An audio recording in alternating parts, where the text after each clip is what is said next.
Welcome to the show, everyone. It's the Crypto Lark. Today, I got to sit down with Tim from Spotcoin, an exciting ICO based on NEO coming out of the Republic of Georgia. We're going to get into that interview after a quick shout out to everyone who's been hitting that like button, and of course, everyone who's been subscribing to the channel. If you're not subscribed to the channel yet, make sure you hit that button down below or the bell to stay up to date with all of the latest in crypto space. Furthermore, this is not professional financial advice. This is just a dude talking about cryptocurrencies on the internet. This is an ICO. Please do your own due diligence before investing your own money, because there's always a certain amount of inherent risk in investing in any ICO. Unfortunately, this sale does exclude the citizens of the United States. And furthermore, this is not a sponsored review, just a project that I think is interesting and you might want some more information about.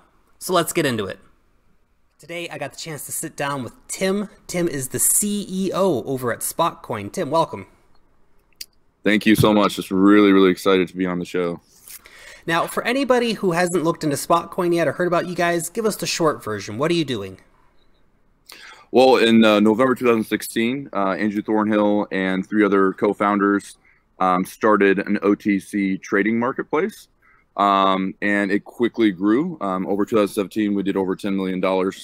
And basically, I came on board in September after kind of rapid growth with the company. Andrew needed some leadership. I'm a military guy. I did 10 years in the Marines, and I was coincidentally living out here at the same time. I met him at my restaurant that I opened, and then kind of the rest is history. Nice. Yeah. And now, before we jump into a lot of the details about the ICO, I really want to talk about Georgia, because you're in the Republic of Georgia right now. You're in Tbilisi, the capital. What's the crypto scene you like? can kind of see a view here. Wow, I love it. I miss it. The beautiful mountains and the big sprawling city. It's great. Now, what's the crypto scene like in Georgia? Well, I'll tell you what, it has really evolved. So I first came out here in 2013. And really one of the major players that came on board initially was Bitfury. So they started with a $30 million raise, focus on mining, mostly Bitcoin mining. Now there's been a number of ICOs. The first one was Golden Fleece, which we've got a good partnership with them. They were actually the first ICO because actually Bitfury was just running on private funds. But so Georgia, you know, it's uniquely positioned because a lot of people don't realize this. It's a very small country, and it's not Georgia in the United States. Okay, so there is an actual country called Georgia. It's in the Caucasus. It's just east of Turkey on the Black Sea, and has about 4 million people. But it runs on hydropower. So I think it's something like 80–90% of all electricity in the entire country is run on hydro. So you know, it's clean energy. A lot of companies, especially from China, because of the regulation in China is kind of there's a degree of uncertainty there. They're coming over to Georgia to basically set up shop and establish like a mining footprint here because it's cheap electricity, because of the tax provisions, and just I think the openness to blockchain technology in general. So that's really cool. Now, one of the parts of your project is that you're setting up something called the Black Sea Blockchain Institute. What's that all going to be about? Yeah, so what we found, we just conducted a roadshow. So we wanted to kind of get our name out all around the Black Sea. So I went basically to every single country around the Black Sea, and we did speaking engagements and just kind of bringing awareness to both Spotcoin, but to blockchain technology in general. We found that there is a vast education deficiency in the region, but there's like people are starving for information. There's a lot of uncertainty surrounding, particularly digital currencies. Governments are trying to make decisions, but the fact of the matter is that this technology is moving so much faster than governments, and they need assistance with establishing regulatory frameworks so they can move forward on basically, incorporating regulations within the respective country. So we really want to get education out there, and we're already starting with our Crypto 101 classes here in Tbilisi. Everything's free. And we essentially want to establish an institute to bring in, innovators and to allow them to do what they do best and just facilitate, that education.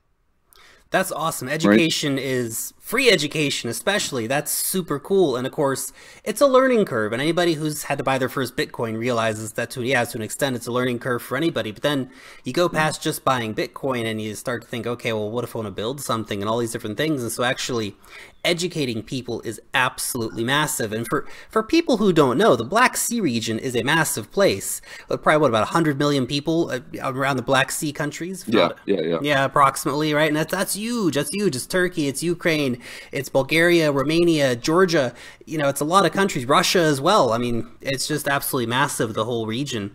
And so I really like your focus on that, but also because there are these regions that are, need to be brought in more to the cryptocurrency fold. And so it's really great. Now, you guys have been giving $1 million annually to the Black Sea Blockchain Institute. Is that correct? Yeah, that's correct. So we really we're focused already on it. I actually hired my innovation manager. That's what I call him, Shalva. So I met him when he was 19 a couple years ago. NASA was trying to recruit him because he already has a couple approved patents for just like these kind of obscure innovations that he's already developed, like a helicopter safety system that's like way over my head, to be honest. But but these people don't have the resources to do that. It's like I kind of give the example, Salvador Dali. Everyone knows Salvador Dali and his surrealism, and just like he was an amazing artist. But if he didn't have Edward James to fund him and finance his future artwork, we would never see his painting. He'd be like hustling at a restaurant waiting tables instead of painting. So we really need to allocate a good percentage of funds to take care of these innovators. And I think in the long run, that'll pay such big dividends, not just for Georgia and the Black Sea region, but, for Spotcoin and really the world as a whole, which is just, it's awesome. I love the whole concept of it. Now, to dig down a little bit more into what you guys are actually doing at Spotcoin, OTC marketplace, tell us how that's been going. I know you said that we did about $10 million in business last year, but why the ICO for it? Well, okay, so we started with OTC. We definitely understood that the marketplace was highly fragmented. It still is to a degree, particularly with OTC. So, there's plenty of exchanges out there. I mean, hundreds of them really. But really what precludes the businesses, like for the necessity of an OTC is because you can't get out of your position quickly enough when it comes to high volume trades. So, there's daily limits, there's monthly limits.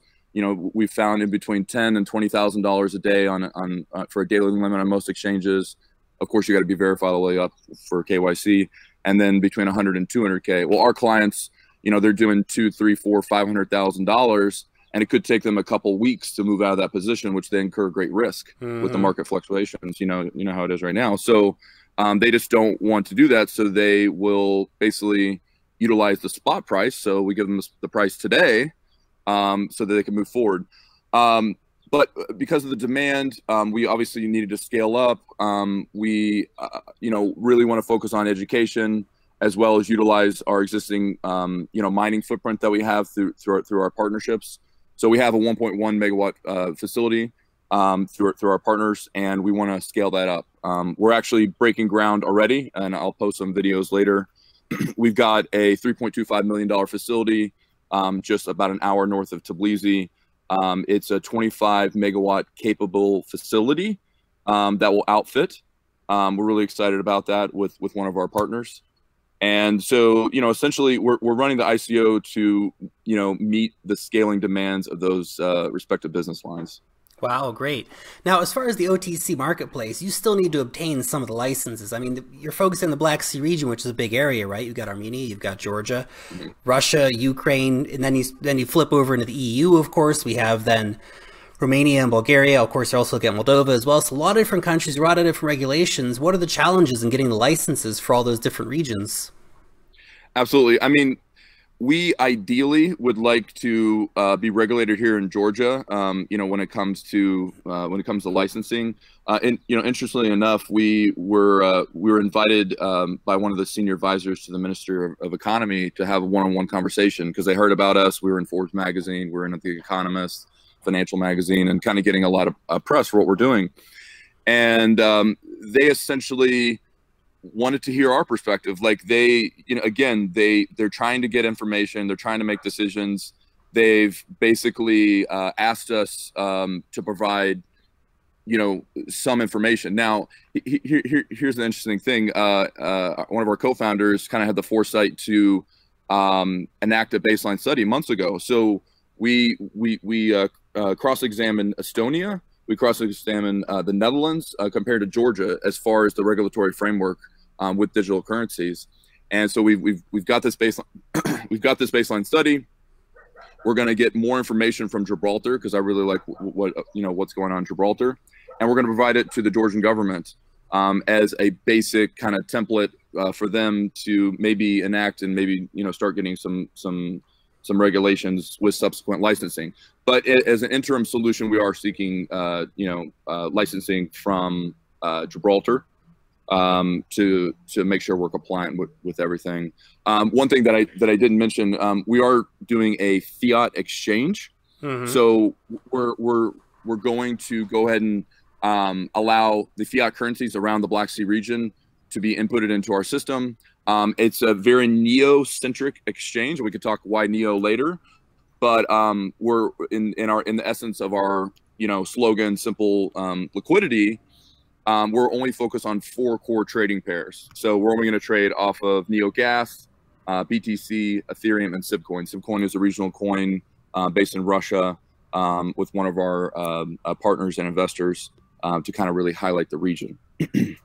Nice. And I think I want to go back to the fiat currency part because for the Russians, it's not such a problem. I think there's a lot of liquidity for Russian rubles as far as getting in and out of cryptocurrencies. But if we start to talk about the Moldovan leu or the Armenian dram, the Georgian lari, then the situation starts looking a bit different. So actually providing liquidity for those people to go from their own domestic currencies without having to first go and make an exchange, an international wire transfer, and all the drama that includes, that's really cool. And that brings, like I said, millions more people into the market. So I'm very excited about that. Now, of course, we got 4 coins that we're focusing on: the Gas, Ethereum, Bitcoin, and SIB, and you're planning to list all the NEP5 tokens, or at least all the NEP5 tokens that adhere to the City of Zion guidelines. What about ERC20 tokens, though? You're listing Ethereum, but not any ERC20s? Yeah, I mean, we will list Ethereum pairs, but there'll be, there's obviously going to be a fee incurred if you want to be listed on the exchange. But for any Neo token, we're trying to get more global adoption for Neo.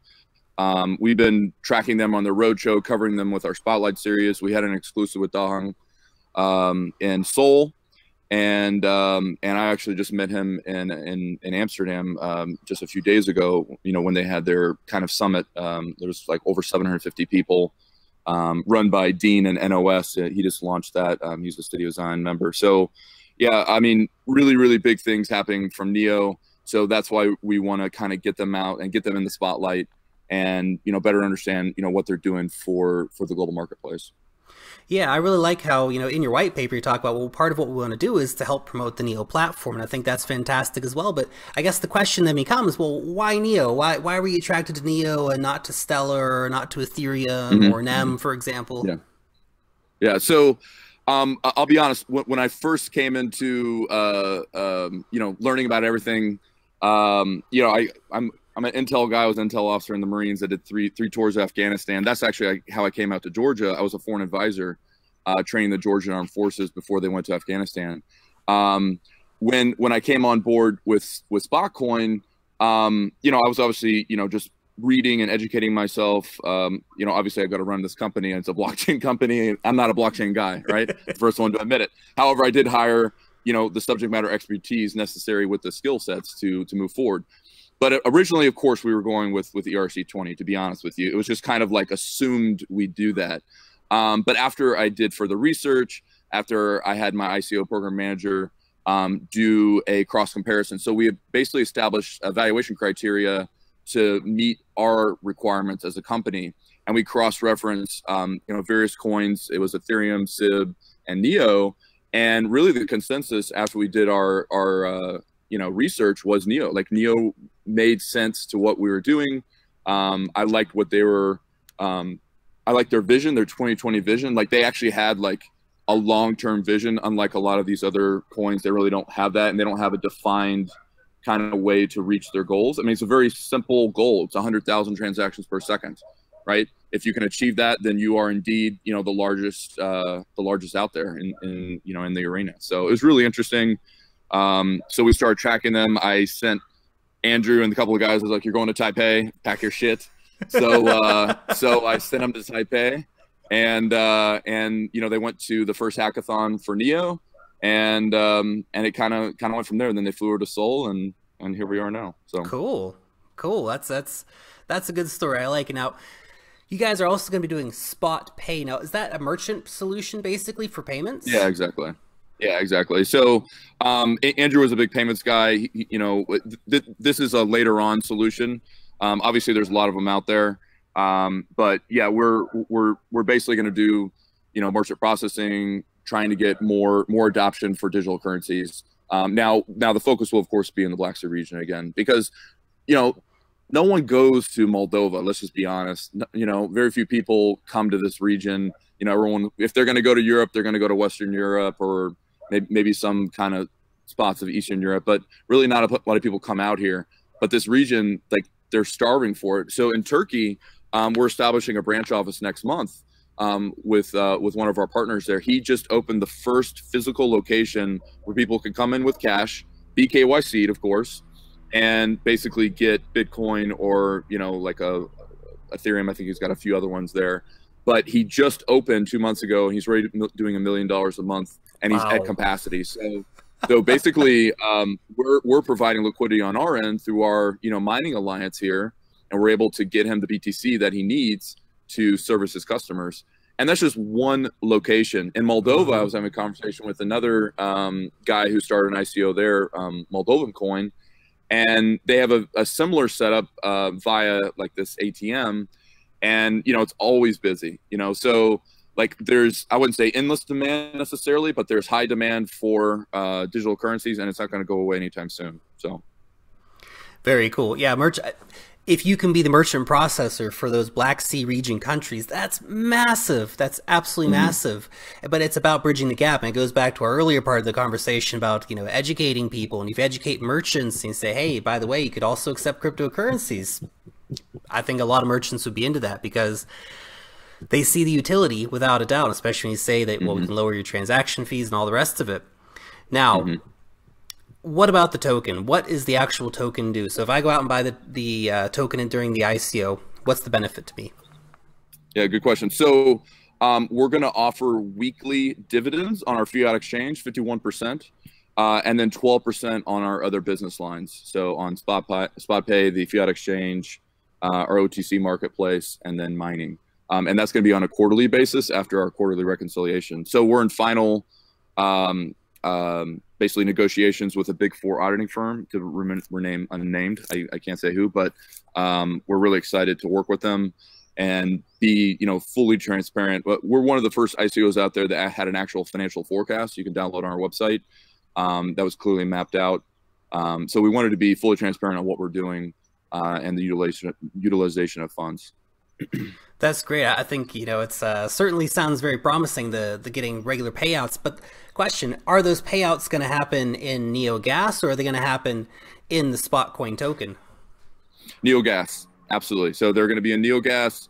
Again, Neo, I think maybe there's a misconception out there as far as like, Neo versus gas. And obviously, if you hold Neo, you get the gas payout. Neo's trying to make the gas like the actual currency, and then for people to hold Neo as a mechanism for further voting and adoption. So they don't want people to spend Neo as a currency. They want to hold it kind of like savings, and then actually, utilize gas for payments and everything else, which makes sense. So we want to administer kind of a commensurate level of payouts. That's excellent. So this you're essentially setting up a second source for people to accrue Neo gas over time. That's great. So you can have Neo, or if you missed out on the Neo train, you still want to get some Neo gas, you can get Spotcoin. That's great. Now, what about the team and advisor? I know you've kind of mentioned a little bit some of the people around you, but can you tell us about some of the people on the team and what the experiences that they're bringing, and about some of the advisors as well? Yeah, absolutely. So, you know, when we first started, obviously there was a necessity for you know, bringing on advisors from different levels, because we are an ambitious organization. You know, we're a little aggressive on what we're going after. A lot of ICOs will just take one element of what we're doing and kind of ICO with that. But we've brought on some local advisors. So we have the former founder and chairman of Basis Bank, Zurab, Nicholas Inokidze, former president at Bank of Georgia, which is the largest bank here in the country. So more traditional guys, you know, more from the, you know, institutional end, to advise us, you know, with the banking here locally. But then on the digital side, you know, we've got Vakhtang, so he's the CEO of Golden Fleece, which was the first ICO here in Georgia. We've got some City of Zion guys from Neo, so Christopher Colum out of Japan. He's the founder of Neo JP Community. You know, we actually brought on the #1 ranked ICO advisor on ICO Bench, Simon Cocking. He actually just flew in from Ireland this morning. He'll be participating in our summit tomorrow, which is really cool. We've got the founder of the Netherlands Times. He was an Emmy Award-winning producer at NBC that is now living in Amsterdam, so he's come on the team. We've got a couple local winemakers because we're in Georgia, and one of them happens to be one of the top mobile data security experts in the region, and did all the 3G and 4G infrastructure incorporation. Wow. So very, very versatile guys. So yeah, you know, and then from the education side, we have Michael Cowgill. He's the president of Georgian American University. They already have like their own incubator lab. And so like we needed to fill that education deficiency, and he definitely does that. And we've got direct access to, you know, ministry level, like Ministry of Education and stuff like that through him. So. Wow, that's really cool. And by the way, for anybody who doesn't know, Georgia makes some of the best wine in the world. It just doesn't get the press that France does. But man, if you guys ever have a chance to try tasty Georgian wine, you got to do it. Without a doubt. You have to. Yeah. Now, you guys are following the City of Zion token sale guidelines. What does that mean? Yeah, so City of Zion, they published 11 evaluation criteria that kind of provide a framework for how a good ICO is supposed to be run. And so like after I got out of the Marines, I did some consulting work, basically writing a lot of proposals, mostly kind of government related proposals. And they always had a compliance checklist. And to me, it kind of equated, it was very similar to a compliance checklist. And whenever, you know, you're writing a white paper, to me, my evaluators, I had a lot of independent evaluators kind of checking out our white paper. And I wanted to provide them with a checklist, just a mechanism for them. Okay, this makes sense. And I initially started drafting it myself, but then I realized that, you know, Neo and the City of Zion, well, the City of Zion specifically, already had drafted this up. And I thought, well, why not just use theirs? It makes sense, especially if we're going with a, you know, Neo smart contract. So what I did is I had my independent review team. We had 9 reviewers. Basically just go through and rate us, you know, 1 through 5. And I was very transparent about it. To be honest, I got some kickback from some of my team and some of the leadership. They thought that maybe I was just being too transparent and that the numbers were maybe a little low in some areas. And I was like, well, that's what, you know, that's what we got. We didn't score all 5s, you know. We've got our own issues to overcome. And so what I did is I put it in the white paper right after the executive summary, right then and there, so everyone can see where we're at. And it has our rankings, our ratings rather, and then it has like our Spotcoin resolution. So like, what are we doing to, you know, basically, you know, work within our shortfalls and work better to get closer to that 5. And I believe like we're the first ICO that has done that.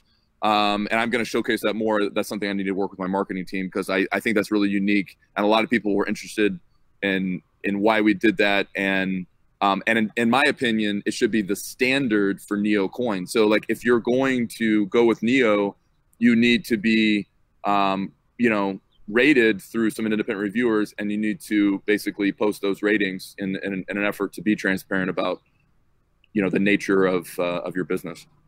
I love it. I think it's a great idea. And I think it gives you a great basis too. You can say, hey, not only being transparent, but here are the things that we could work on, or we're planning on working on it now that someone from the outside has come in and said, hey, have you guys thought about this yet? So I think that's really important, to be open and be willing to accept, constructive criticism, because it helps you at the end anyway. Now, final thoughts here for you. So the token sale details, you guys are raising $30 million. It's 50 cents a token. 67% are going for the public sale. 19% are for the treasury. What is the treasury? Good question. So the treasury, it's kind of like our piggy bank, but it's going to be utilized so we can get further Spotcoin adoption. So we're going to need it for some exchanges when we get listed. Obviously, that's not free or cheap. For liquidity, down the road, and then like if we want to take on some new business or some new ideas, we have the possibility and resources necessary to do that. So very cool. And now 8% of the tokens are going for the team as well. Is there a vesting schedule for those? Yeah, so we're making all team members, obviously they're not going to get the tokens and then just dump them on the market or anything like that. Everyone's going to hold for a year, and basically it's kind of scaled according to the team members' position and what have you. And also we're obviously giving tokens to our advisors and then our investors. So we had 1 million in seed investment over the last year, and we need to take care of our investors as well. Very, very cool. And you guys are accepting so Neo, gas, Bitcoin, Ethereum, Sibcoin, US dollars, and euros? Correct. Awesome. Correct. If anybody wants more information, there'll be a link down below in the description to Spotcoin, also to their Telegram, so you can reach out and ask any questions that you might need answered. That'll be down below. Tim, thanks so much for sitting down and talking about Spotcoin. It's a super interesting project. Georgia is definitely a place that needs to get a little more attention in the crypto space, so I'm really excited with what you guys are doing out there. Yeah, me too. Thank you so much. I appreciate it. And come out to Georgia. I mean, it's a beautiful country. They have phenomenal skiing, phenomenal wine, and yeah, just come on out. Will do, man, for sure.